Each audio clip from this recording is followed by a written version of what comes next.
ইব্রাহিম ইবনে আদহামকে আমার আল্লাহ এমন ভাবে কবুল করেছেন। ও আল্লাহর বান্দারা, সুই ফালায় দিছে সাগরের ভেতরে। একজন আইসা কয়, ইব্রাহিম বাদশাহী চাইরা কি পাইছো? কয়, এর থেকে বড় বাদশাহী পাইছি। কয়, কি পাইলা? কয়, আমার একদিন চলছে বলখের মধ্যে রাজত্ব, এখন আমার সাগরেও রাজত্ব চলে। কয়, তার মানে? কয়, দেখ, লোহার একটা স্বর্ণমুখী সুই ফালায় দিছে সাগরের ভিতরে তুফানে। এবার কয়, দেখ, ডাক দিছে, সাগরের মাছ, আমার সুইটা নিয়ে আয়। সাগরের যখন মাছ এনে বলল, হাজার হাজার হাজার মাছ একটা একটা সুই নিয়ে আসছে। আইসা কয়, না এটা না, আমার সুই কই? আমি যেই সুইটা ফালাইছি ওই সুইটাও নিয়ে আস। এবার দেখে একটা ছোট মাছ এক পার্শ্বে দিয়া ইব্রাহিমের সেই সুইটা নিয়ে হাজির। এইবার কয়, দুনিয়াদার তাকায় দেখ, আমার রাজত্ব এবার কত পরিমাণ বেড়ে গেছে। নদীর মাছ আমার কথা শুনতেছে, নদীর মাছ আমার রাজত্ব চলতেছে, আমার কথায় চলতেছে। এটা কেমনে সম্ভব? খাকবাদ আবো আতিশ বান্দা বামানো তু জিন্দা বাহক মুরদান। এরে নবীর উম্মতের দল, আসল মালিকের সাথে যখন সম্পর্ক হয়ে যাবে তখন দুনিয়ার সব তোমার গোলাম হয়ে যাবে। একবারও যদি চিন্তা করতেন, এই চিন্তায় ঢুকছিলেন ইব্রাহিম ইবনে আদহাম বলখের রাজত্ব পাইয়া পেরেশান। আমার অর্ডারে বলখের মানুষ উঠে আর বসে, এত পাওয়ার। কিন্তু এই সূর্য যে উঠে আর নামে, এটা তো আমার ইশারায় চলে না, এটার পেছনে কে পাওয়ারওয়ালা? এরে তো আমি এখনো চিনি নাই, এরে এখন আমার চিনার বড় দরকারি। সূর্যটা কার কথায় নামে আর উঠে? এরে খুঁজতে গিয়ে কয়, বাদশাহীর গুল্লি মারি, রাজকীয় পোশাক শরীর থেকে খুলিয়া সালার চট লাগাইছে, সালার চট পইরা বলখের বাদশাহ ইব্রাহিম সূর্যের মালিককে, চন্দ্রের মালিককে তারে তালাশ করার জন্য বের হয়ে সাগরের পারে দৌড়ায়, জঙ্গলে দৌড়ায়, আর খুঁজে আমার মালিকের এখন আমি পাই নাই। ইব্রাহিম নবীর ঘটনা কোরআনে আছে। ইব্রাহিম নবীর তো কেউ দাওয়াত দেয় নাই আল্লাহকে। বেঈমানের ঘরে জন্ম আসছে আজর, হিন্দুর ছেলে। ওই আজরের ঘরে আইসা ইব্রাহিম একা একা আমার আল্লাহরে তালাশ করে। মনে মনে কয়, সূর্য বোধহয় আমার খোদা, আমার রব। দেখে না সন্ধ্যাবেলা সূর্য নাই, কয় যার নাই সে কোনো দিন আমার রব হতে পারে না। রাতে চাঁদের আলোর দিকে তাকায়, বলে চাঁদ আমার রব। দেখে না এটাও ভোর রাত্রে নাই, কয় এটা আমার রব না। খুঁজা খুঁজা খুঁজা খুঁজা কয়, না, এই চাঁদের যে চালায়, সূর্যের যে চালায়, তিনি আমার আসল মালিক। গার্মেন্টসে চাকরি করে, ম্যানেজার দেখে, ডেইলি ম্যানেজার, বেতন দেয়, মনে করছে এই মালিক। গার্মেন্টসের ম্যানেজার মালিক না। একদিন ঘোষণা হয়ে গেল, মালিক আসবে, গার্মেন্টসের মালিক তোমাদের সামনে আসবে, ঈদের পুনর্মিলনী দিবে, সবাই আসবা, তোমাদের হাদিয়া দিবে লুঙ্গি কাপড়। যে মনে করছিল ম্যানেজার আমার মালিক, ওর পাগল হয়ে গেছে অন্তর। আসল মালিক তো আমি বুঝি না, মিনি আসলে না, কে সে মালিক তারে দেখবো। আমার হাদিয়া লাগবে না, আমি আসল মালিকের একটা নজর দেখে যাও। মালিক হাদিয়া নিয়ে হাজির হয়ে গেল। ও তাকাইয়া তাকাইয়া চোখের পানি ফেলি, সবাই হাদিয়া নেওয়ার লাইনে দাঁড়ায় গেছে, ও হাদিয়ার দিকে তাকায় না। ও আফসোস করে, আমি এতদিন কারে মালিক মনে করছি, আসল মালিকের তুমি এখনো পাই নাই। এরে বান্দা, দুনিয়া দুনিয়া দুনিয়া কইরা মনে করছো গাড়ি বাড়ি তোমার আসল। আবু লাহাব বলে সম্পদ আমারে বাঁচায় রাখবে। তাব্বাত ইয়াদা আবি লাহাবি ওয়া তাব মা আগনা আনহু মালুহু ওয়া মা কাসাব সায়াসলা নারান যাতা লাহাব। ওরে আল্লাহর বান্দারা, দুনিয়াওয়ালারা মনে করে দুনিয়া আমাদের আসল। আল্লাহর নবী বলেন আল্লাহর কাছে দুনিয়াটার দাম একটা মশার ডানার পরিমাণও নাই। এই দুনিয়ার কোনো মূল্য নাই। স্বপ্নের মতো দুনিয়া, বিউটি পার্লারের মতো দুনিয়া। একজনে স্বপ্ন দেখে আমি বিলকিসের সিংহাসনে ঘুরতেছি, মখমলের চাদরে আরামে সিংহাসনে বসে আছি, হরেক রকম স্বর্ণের প্লেটে নাস্তা। ঘুম থেকে উঠে দেখে ভাঙ্গা ঘরের বালিশে শুয়ে রইছে। স্বপ্ন মুহূর্তে শেষ হয়ে গেল। দুনিয়াটা এমন স্বপ্নের মতো, চক্ষু যেদিন বন্ধ হয়ে যাবে সব দেখবা অন্ধকার, কেউ তোমার পাশে নেই। আজ আমি বলি আমার মোবাইল, আমার ঘড়ি, কিন্তু আমার দমটা চলে গেলে ঘড়িটা আর একজনে হাতে দিয়ে বলবে এটা হাফিজুর রহমানের, এটা আমার। আমার মোবাইলে একজনের টেলিফোন করবে, রিসিভ কইরা বলবে হাফিজ ভাই, বলবে না কে তুমি, হাফিজ ভাই কে চাও? হাফিজ ভাইয়ের মোবাইল কেন? এটা আমার মোবাইল, এটা রং নাম্বার, হাফিজের নাম্বার না। শেষ, আমার মালিকানা শেষ। চিন্তা করে করে দেখলাম যে যেই কবরে আমি থাকবো ওইটাও আমার না। আজ আমি বলছি আমার ছেলে, আমার মেয়ে, আমার বাড়ি, আমার টাকা, আমার গাড়ি, কেউ না আমার, আমিও আমার না, খালি পড়ে থাকবো। এরে ইব্রাহিম ইবনে আদহাম, ইতিহাস মুছে ফেলা যাবে না। দুনিয়ার সব তুমি মুছতে পারবা, ইতিহাস মুছতে পারবা না।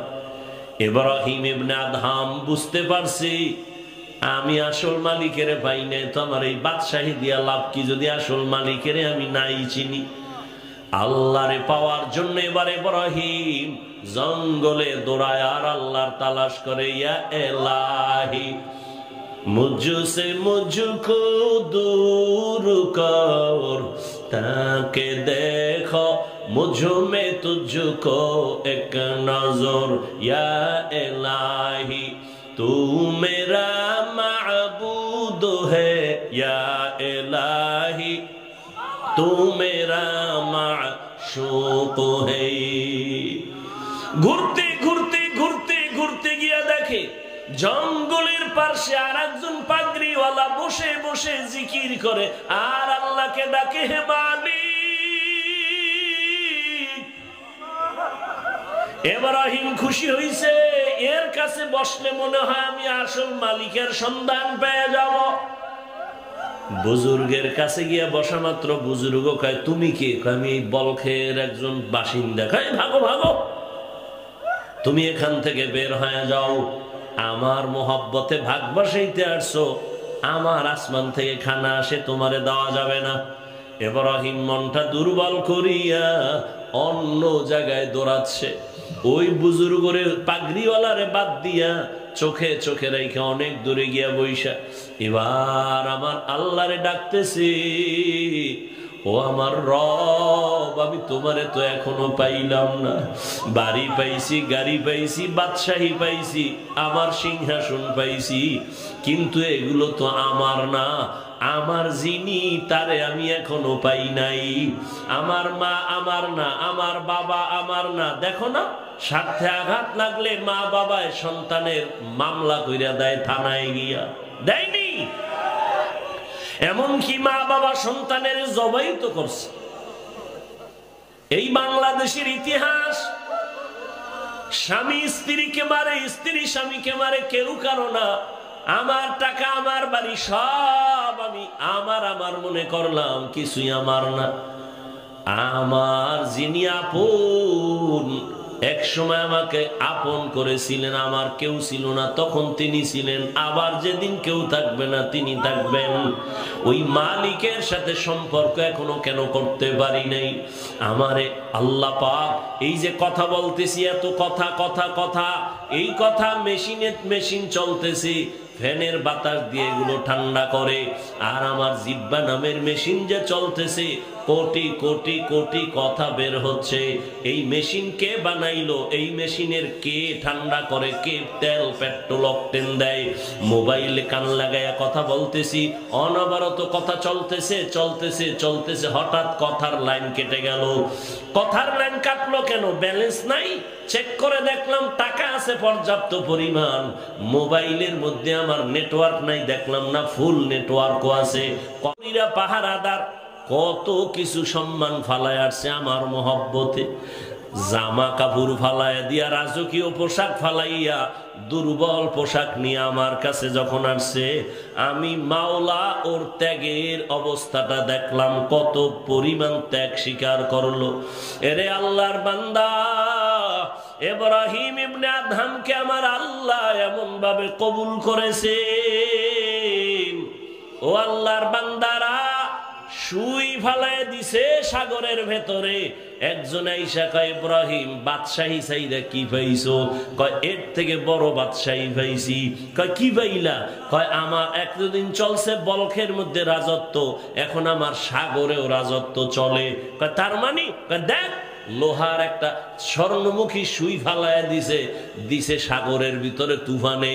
এবার কয় দেখ, ডাক দিছে, সাগরের মাছ আমার সুইটা নিয়ে আয়।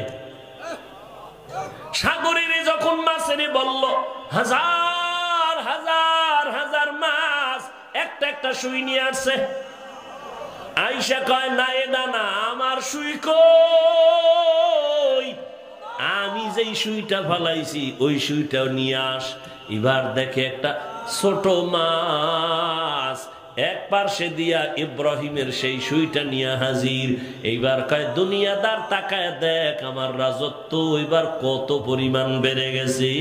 নদীর মাছ আমার কথা শুনতেছে, নদীর মাছ আমার রাজত্ব চলতেছে, আমার কথায় চলতেছে।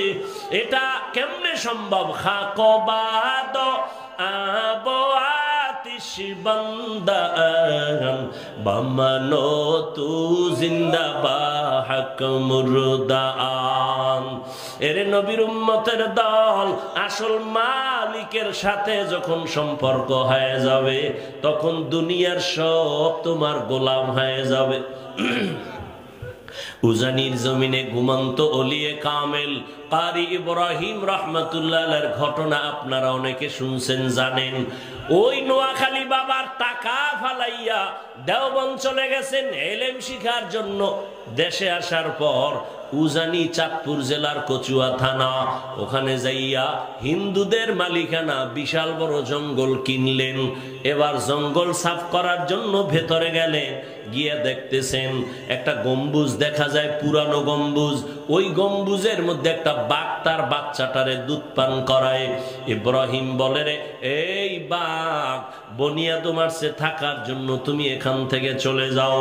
ওই কুমিল্লার পাশে লালমাই পাহাড় আছে, লালমাই পাহাড়। বাঘ উজানি থেকে একটা দৌড় শুরু করছে, লালমাইর দিকে দৌড়াইতেছে। কারি ইব্রাহিম বলে, এবার আমরা এই জঙ্গল সাফ করে বসবাস করব। আজকে সেই জঙ্গল উজানির বাতি জ্বলে উঠছে সেখানে। ওখানের বাতির পাওয়ার গিয়া লাগছে চরমোনাই। আর চরমোনাইয়ের বাতির আলো দিয়া দুনিয়ার মানুষের কলবে আল্লাহ পাকের মারিফতের নূর। ওরে মানুষগুলো পাগল, আমার মাওলার পরিচয় যখন পেয়ে যায়, তখন আর টাকার দিকে তাকায় না, খানার দিকে তাকায় না, ঘুমের দিকে তাকায় না। ওরে বান্দা, তুমি টাকা পাইয়া টাকার পাগল। যেই লোকটা সুন্দরী নারীর পেছনে ঘুরে, নারীর পাগল, 24 ঘন্টা নারী নারী নারী। যেই বান্দা বাড়ি চিনছে, বাড়ির জন্য পাগল, আর বাড়ি বাড়ি বাড়ি বাড়ি, ঘুমের মধ্যে বাড়ি বাড়ি চিন্তা। আর যেই গোলাম একবার আমার মালিকের সাথে সম্পর্ক করবে, ওই বান্দার সামনে দুনিয়ার রাজ ক্ষমতা দিলেও বলবে দরকার নাই। ওই বান্দার কাছে এখন আর টাকা ভালো লাগে না, ক্ষমতা ভালো লাগে না, চাকরি ভালো লাগে না, দুনিয়ার কিছুই ভালো লাগে না।